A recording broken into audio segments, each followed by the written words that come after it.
का के समांतर क्रम संयोजन का। कौन सा? समांतर क्रम संयोजन में क्या रहेगा आपके पास के, अब सरणीक्रम की परिभाषा आपने समझ ली होगी। सरणीक्रम संयोजन में क्या हो गया कि सेलु का ऐसा संयोजन जिसमें विपरीत ध्रुवता वाले टर्मिनल एक दूसरे से जुड़े रहते हैं, क्योंकि प्लस था तो वो माइनस किसे जुड़ेगा, अगले वाले E2 सेल के प्लस से। अब दूसरा रहेगा आपके समांतर क्रम संयोजन। समांतर क्रम संयोजन, समांतर क्रम संयोजन में क्या रहता है, तो देखते हैं कि दो सेल लूंगा मैं। समांतर क्रम संयोजन में भी E1 में E2 सेल ले लिया, ये लिया मैंने E1 सेल और सॉरी ये सेल ले लिया मैंने E1 सेल। इसी प्रकार एक सेल ले लिया मैंने E2 सेल, और इन सेलों से मैंने एक आंतरिक प्रतिरोध, एक एक आंतरिक प्रतिरोध लगा दिया R1, और इससे भी मैंने लगा दिया R2। E1 के लिए हो जाएगा, और इनको मैंने जोड़ दिया, इनको नाम दे दिया A, और इस बिंदु का नाम दे दिया मैंने B। बिंदु A में B को एक प्रतिरोध कैपिटल R प्रतिरोध से क्या कर देता हूं मैं, संयोजित कर देता हूं, और इनमें जो धारा प्रवाहित होगी इस प्रकार ही प्रवाहित होगी I, इसमें इधर चली जाएगी धारा, और इनमें धारा प्रवाहित होगी वो धारा इधर चलती जाएगी, क्योंकि प्लस आएगी ना।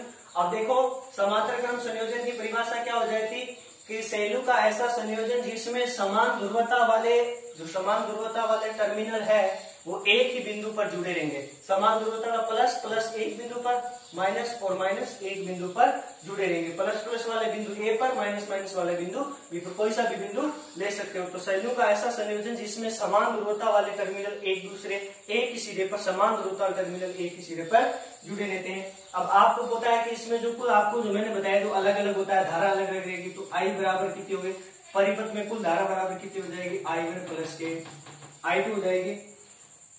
इक्वेशन नंबर दे दिया इसको मैंने 1। फिर लिखूंगा प्रथम सेल की टर्मिनल, प्रथम सेल की, अब देखो इनकी जो वोल्टता रहेगी कि इनमें धारा क्या प्रवाहित हो रही है, I1 और I2, वो आगे ऐसे चलती रहेगी। तो कुल धारा होगी, मैंने मान लिया कुल धारा कितनी आपके पास I है, तो इसमें कुल धारा कितनी हो जाएगी, I1 प्लस के I2। तो प्रथम सेल की टर्मिनल वोल्टता, प्रथम सेल की टर्मिनल वोल्टता V बराबर टर्मिनल वोल्टता, क्योंकि समांतर क्रम संयोजन में रहता है वो आपके विभांतर, टर्मिनल वोल्टता क्या एक उत्पन्न विभांतर है, तो विभांतर का मान क्या रहता है, समान रहता है। तो E1 माइनस के I R1। आगे बात सुनना, I R1 को इधर ले लिया, I R1 बराबर E1 माइनस के V, तो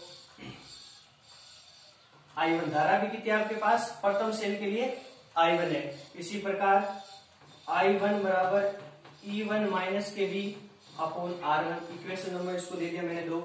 लिखूंगा द्वितीय सेल के लिए टर्मिनल वोल्टता, द्वितीय सेल की टर्मिनल वोल्टता, टर्मिनल वोल्टता, द्वितीय सेल की टर्मिनल जो वोल्टता है आपकी वो कितनी है, आपकी टर्मिनल वोल्टता, वो वोल्टता सभी में समान रहेगी। V बराबर E2 माइनस के I2 R2।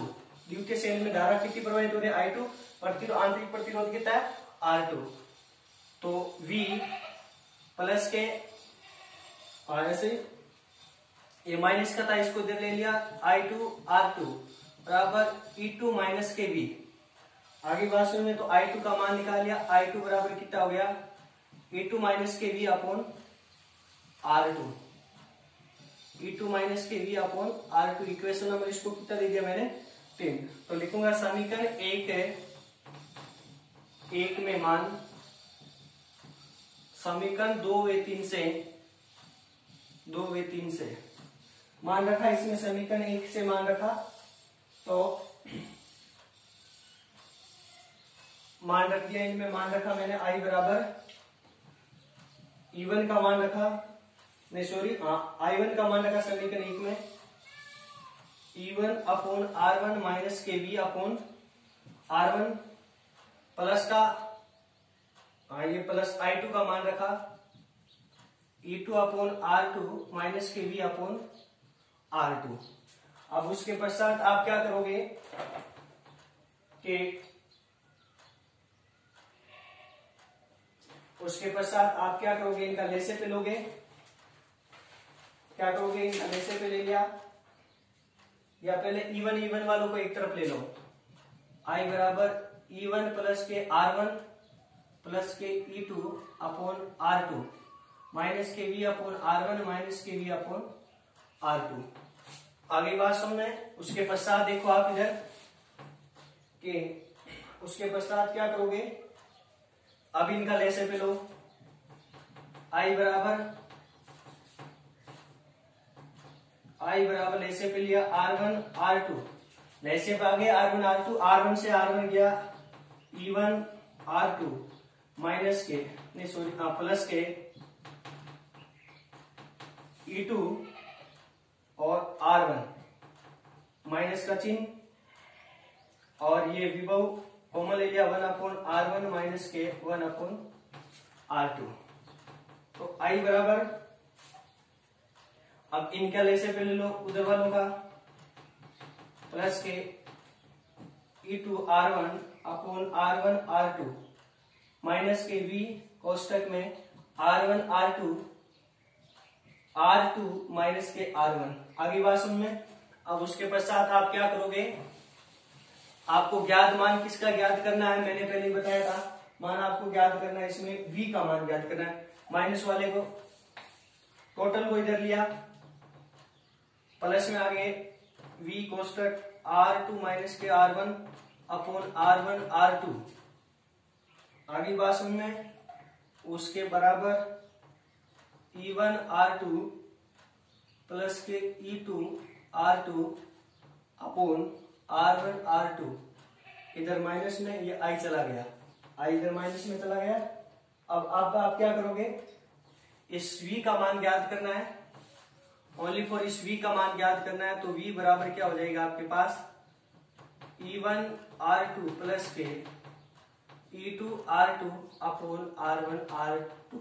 यहाँ पे समझ में, ये आपके किसमें भाग में नहीं गुणा में, तो भाग में चले जाएंगे, इसमें भाग में मैंने इसके गुणा में कर दिया, R1 R2 upon R2 minus के R1 विपरीत हो जाएंगे, माइनस के I इनको भी गुणा में कर सकता हूं, गुणा में किया तो कितने हो जाएंगे, R1 R2 upon R2 minus के R1, इससे ये कैंसिल, तो V बराबर E1 R2 प्लस के E2 R2 upon R2 minus के R1 माइनस के I कोष्टक में R1 R2 upon R2 minus के R1। यही क्या होता है कि समांतर क्रम संयोजन में सेलू, यही क्या होता है कि वोल्टा का मान होता है, ये समांतर क्रम संयोजन का फॉर्मूला